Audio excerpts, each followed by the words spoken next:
નમસ્કાર, આપ જોઈ રહ્યા છો નેશન પ્લસ ન્યૂઝ. હું છું આપની સાથે હેતલ ભગત. આજે સવારે છોટાઉદેપુરના વાગલવાડા ગામ ખાતે એક વૃદ્ધ મહિલા ઉપર રીંછે હુમલો કર્યાની ઘટના સુકાઈ એ પહેલા તો ચિલિયાવાડ ખાતે એક આધેડને રીંછે બચકું ભરી લીધું હતું. ચિલિયાવાડ ખાતે સ્નાન કરી રહેલા આધેડને રીંછે બચકું ભરી દેતા ફરી એકવાર ભયનું સામ્રાજ્ય ફેલાઈ ગયું હતું.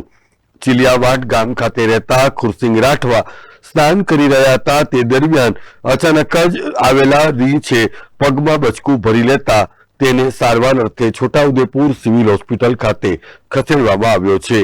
એક જ દિવસમાં રીંછ દ્વારા છોટાઉદેપુર પંથકમાં હુમલાના 2 બનાવ બનતા ગ્રામજનોમાં પણ ભયનું લખલખું પ્રસરી જવા પામ્યું છે.